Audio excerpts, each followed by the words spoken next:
Oh my god, should I wear the glasses so I look like I'm about to teach you guys something? I feel like I look like a teacher, like a nursery school teacher. Maybe I should take off the glasses. Anyway, hey, it's Olanma here. If this is your first time seeing my face, hi. And if this is not your first time seeing my face, welcome back. So in today's video, I'm going to be showing you guys how I journal. So somebody commented in my last video asking me how I journal, and prior to her commenting that, I was actually going to put out a video on how I journal. So I'm glad that somebody wants to, see something like that. So yeah, if you're watching this, I hope you learned something from this, and I hope you enjoyed this video. And also, I don't know why I'm so awkward. Like, I don't know how to vocalize myself once the camera starts rolling, but we'll just go with the flow. If I seem all over the place, just know I'm trying to adjust and become more comfortable on camera. You think I'd have gotten more comfortable by now, but this is where we are. Anyway, I'm going to be sharing with you some page ideas that I do in my own journal that you can also implement in your own journaling if you don't do them already. So, why do I journal? I think before the whole journaling thing became trendy, I feel like I've always journaled since I was really little. If you've been here for a while, I'm pretty sure you've already seen my reading my old journal entries about my course, something like that I did last year, February. I've been journaling for a while. I've been journaling since I was in GS1, GS2, probably even before that, and I really enjoy it. I love being able to express myself because I'm not somebody who speaks. Like, I don't vocalize. Not that I don't speak a lot, I speak a lot, but then I don't vocalize my feelings a lot to people. So that's why I journal, because it helps me to release all the things that I want to say, things that they're not necessarily bad feelings, sometimes even good feelings I don't really know how to put into words. I journal them down. Anytime I have ideas for a business or ideas for things I would like to do in the future, I journal them down. Anytime I feel overwhelmed with emotions, I journal what I'm feeling down. So that is why I journal, to basically release my brain from carrying too much stress. If you are not somebody who knows how to vocalize yourself well to people, you can just journal it down. There are so many different types of journals. I have I have two main journals at the moment. I actually want to get two more, one for YouTube and one for my business. Thrifted by Ola. I'm going to keep on plugging my business in every single video I do. But anyway, I have two main journals. This brown one, which is my Bible journal, and this green one, which is my everyday journal. I tend to dump a lot of things here, whether it's Bible related, whether it's YouTube related, business related here, because it's kind of like my everyday journal. But then this one is strictly for like Bible related things, scripture, etc, etc. I got both of these journals from Adam's pages on IG. That you think they're paying me money, they're not paying me money to talk about them. I just really like them. So yeah, so this is the journal I'm going to be showing you guys today. Why did I just stumble over my words? This is the journal I'm going to be showing you guys today. It is a 200 ruled pages journal, and it comes with this little thing that I really like, and it also has a bookmark as well. So I tend to get ideas for things that I want to put in my journal, so things that are not necessarily me dumping my emotions. So for example, I have this page on my journal called the mood-o-meter or a mood tracker. I don't know why I had to call it mood-o-meter, but it's fine. Essentially, you can draw any design. There are so many different designs on Pinterest. You can draw any design you would like. Essentially, what you do is color code your emotions. So let's say if you have like a blue pen, blue means you were sad that day, or you ended the day sad. I think because it's like journaling is kind of like an end of the day thing for me. So maybe blue, we ended the day sad. Green, we ended the day was just meh, it was okay. Purple, the day was amazing, and basically you shade whatever drawing you have. The last time I did this in 2020, I used Christmas bulbs, like you guys can see here. I don't know if you guys can see it, but I used Christmas bulbs, and essentially, like at the end of each day, you would shade each bulb the color of the emotion that you're feeling for that day, and like by the end of the year, you have this like colorful Christmas light thing, and you can basically just see your different emotions. And sometimes I find myself looking at it and just wondering like, what made this day exciting? Especially if I didn't journal what had happened that day, I just shaded the emotion I was feeling. Like, what made this day so exciting? Why was I sad? Why was I content? etc, etc. So I think it's just like a really cool thing that you can add to your journal. Second thing that you can add to your journal that I really like to do is a gratefulness list or a gratitude list. I love the idea of, you know, being able to like express, you know, the things that you are grateful for. And the thing is, I feel like whenever people talk about like gratitude, we tend to think, I'm thankful that today I have a Lamborghini, or I'm thankful that today I bought myself a new this and new, like all of that can be part of, you know, what you're grateful for. But there's so many things to be grateful for. Like for right now, like at this exam moment, one of the things I'm grateful for is the fact that I have a toilet in my room. That's a thing I am actually seriously grateful for at this exact moment. So you see, being grateful for things doesn't necessarily have to be like, you know, mind-blowing and big things, but you can be grateful for your toilet. You can be grateful for the fact that you have a bed to lay your head on at night. You can be grateful for the fact that your parents have been able to pay your school fees.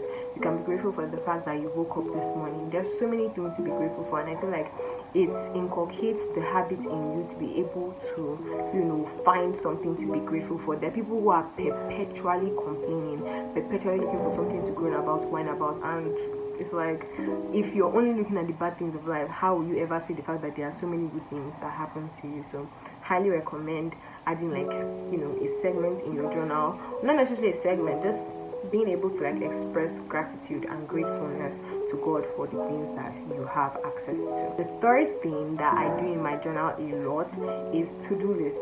So I have a to-do list. Oh, I was about to look for my phone. I just realized I'm filming on my phone. But I have a to-do list on my phone with the reminders app. I like to write like little things here and there, like, oh, what I plan to do this week. But the problem with that is that like when you're in public and there are other people who are using your phone, they're able to see your reminders, because I always have mine displayed and I don't think to like hide it or anything. So if maybe I wrote something like, oh, shave armpits, for example, which I have actually done, people are going to see that your to-do list for that week is to shave your armpits. And if you don't mind, then go ahead, but if you mind, then I like to journal things like that. So I have a to-do list. So maybe like weekly to-do list, daily to-do list. Oh, today I want to do this, I want to do that, I want to do this, that. That's something I really enjoy doing, and I like to add like little circles at the sides, and I just tick it and be like, yay, I did something and I accomplished something today. It's very satisfying for me. Now, my March spread. If you watched my last video, which you should watch if you have not already watched it, I will link it up here and in the description box down below for you to watch if you haven't. But essentially, my March spreadsheet, I didn't really do too much. I just basically made a calendar type thing. You guys saw it in that last video, but I'll still insert it in this video.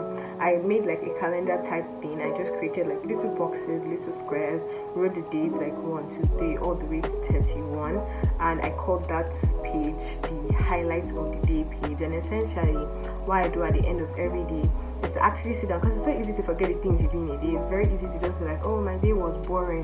But then sometimes I just sit down and I'm like, what did I do today? What was the highlight of my day? What made me really smile today? What made me really happy today? So you can just look for things like that and just write them down in each of those segments. That's something I want to start implementing going forward for my journaling routine. So it makes me like, at the end of every day, I'm just like, okay, you know what, when I had the phone call with this person, I was very happy. Or you know what, when I got this thing, I was very happy. Random stuff, anything can be your highlight. It's left to you. The next thing that I added to my March spreadsheet was my goals for March. So now, goals for March looks different for everybody. It's very easy to have like a broad New Year's resolution, like, oh, this year I am going to, I don't know, maybe let's say this year I want to hit maybe 500 subscribers, or this year I want to hit 1,000 subscribers. That's like a general broad goal for the year. But then if you're not breaking your goals, you know, your resolutions or your goals, whatever you want to call them, into smaller pieces that you can attain bit by bit, you are going to be looking at the big goal and wondering how you can accomplish such a big thing, when you can easily just break that big thing into smaller things and accomplish those smaller things as time goes on until you reach that big thing. Does that make sense? I hope it makes sense. For this month, I have made out a list that, you know, one of the things I want to do is post at least 5 times on YouTube this month. Hopefully I'll be able to do it. I wrote down things like, oh, I want to be able to reply people's messages more, because I feel like I tend to just like leave messages and it's never intentional. I just get so overwhelmed with things, and then when I have free time, I don't want to talk to anybody. I just want to lie down and watch YouTube. But then that's not fair to the people that are expecting a response from me. So I made it a goal that I want to reply more messages this month. I want to go on evangelism this month with a group from church.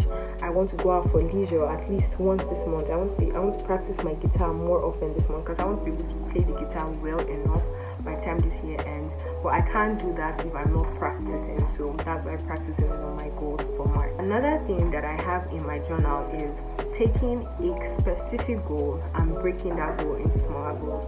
So for example, I talked about how like you have your general New Year's resolution. From that New Year's resolution, you can have, a goal that you can attain. And then from that goal, you can have another goal under that goal. So for example, let's say reaching 1,000 subscribers is a resolution of mine, even though that's not within my control. I'm just saying, just imagine, right? Imagine reaching a certain amount of subscribers is a goal of mine, and then I decide that, okay, for the month of March, I'm going to post at least 5 times. That's a small goal under the big goal. So now, posting at least 5 times means what? What do I want to post? Like, okay, I want to post 5 times, but what am I posting? That's where the sub goal comes in, and then I write, YouTube video ideas for the month of March, and then I just dump out a bunch of ideas that I want to do, videos I want to film, and at the end of the day, I can decide to do all of them. I can decide to do just 5, but then that has made that video more, that goal more attainable for me. And then even at that, I can now decide, okay, this specific video, what do I need to do this video the way I want to do it? What do I want to say in this video? What are the things I want to show in this video? etc, etc. So yeah, that's how I journal. Another thing that I wanted to share in my journaling process is a brain dump page or a self-introspection page, depending on what you are doing. Either of the two can be together, sometimes they can be apart, depends on you. So basically, what does this mean? Essentially means dumping out things that are in your brain. So for example, people are arguing on the internet and you just don't understand why people tend to argue over why Wizkid is better than Davido and things like that. A brain dump could be, I don't get why people compare musicians. That's a brain dump. You're letting it out of your head. It can be more extreme things. It can be very little things like, I don't understand how people like orange juice. Like just random things, just dump. Like I like to dump because I like randomness and I like going back like later and like reading this. I'm just like, yeah, exactly. A self-introspection page, however, is essentially a page where you take time to look at yourself. Like I'm a big advocate for being self-aware, big advocate for being self-introspecting, and I will share some prompts on the screen right now, questions that you can write down and answer by yourself. But essentially, the one I'm going to show you guys is things I would like to work on. That is the heading. And then under that heading, I have several things from my hygiene, my skin health, my hair health, my spirituality, my social confidence, my sleeping habits, things like that. Like then I under each of those categories I express like, okay, I don't like the fact that I don't shower twice a day. Anything you want to write, you can write it there. Okay, now that you have stated something you do not like about a habit that you have, what can you do to fix that habit? That is self-introspection for me. Just being honest with yourself, because if you are lying to yourself, then how do you ever expect to grow? You'll find yourself repeating the same stuff over and over and over again. So you have to be very vulnerable and very honest with yourself when you are self-introspecting. Not only just saying things that you don't like about yourself, but also saying things that you like about yourself, things that you can work on. And that's why I call this page things I would like to work on, not things I hate about myself, because I don't like to use that kind of word toward myself. Another thing that I would highly advise that you do when you journal is tracking your money. So there are so many ways you can do this. You can do this the digital way, but I found that for me, tracking things digitally is so hard, and I don't know why. Because I'm always on my phone, and if I'm always on my phone, why don't I track what I do with my money on my phone? I just don't. But I found out that it's easier for me to write down like, oh, okay, today I bought credit 1k. Yesterday I spent 500 naira on transport. This, that. So, and also making sure to do it daily. That way you don't miss out on it. Because sometimes I find myself wondering like, what I spend money on, like, where did all my money go to? Then I go back and I look at my money track and I'm like, oh, okay, I bought data like 8 times this month. That's why my money is no longer there again. So yeah, things like that. You can track your money in your journal as well. I also like to put sticky notes in my journal. In this general journal, I don't really have that many sticky notes in it because I don't know, there's really no reason. But however, in my Bible journal, there's so many sticky notes, maybe things that the Holy Spirit is saying to me at the moment. Oh, you can't even see it, but I'll show you guys in the visual part. Things the Holy Spirit is saying to me at the moment, things that I am taking away from a sermon, just to add spice to the journaling process. So there's this one here, there's this one here. There are so many, sticky notes in this particular journal of mine. Another thing that you can add to your journaling is actually art. I really like to draw and paint. I don't do it often, but it happens occasionally. In this particular journal, I've only drawn once. I don't know, one day I was feeling like an artist and I decided to just draw some lines and call it art. Just anything you want to do. Your journal can be anything you want to make of it. You can also decide to cut out pieces of magazines, newspapers, and put them in your journal. You can decide to put flowers in your journal. Anything that makes your journal more like you. You can do any and every single one of those things in your journal. So yeah, I hope you guys liked this video. I hope you learned something. I hope you took away something. I hope you liked it. Comment down below any video ideas you'd like to see me do. Let me know if you do any of these things. Share with me anything you do in your own journaling process that I did not mention that you think I should try. Check out the Pinterest boards. I will link them down below so you can get ideas for things you can do in your own journaling process. And yeah, that is all for today's video. I will see you guys in the next one. Bye.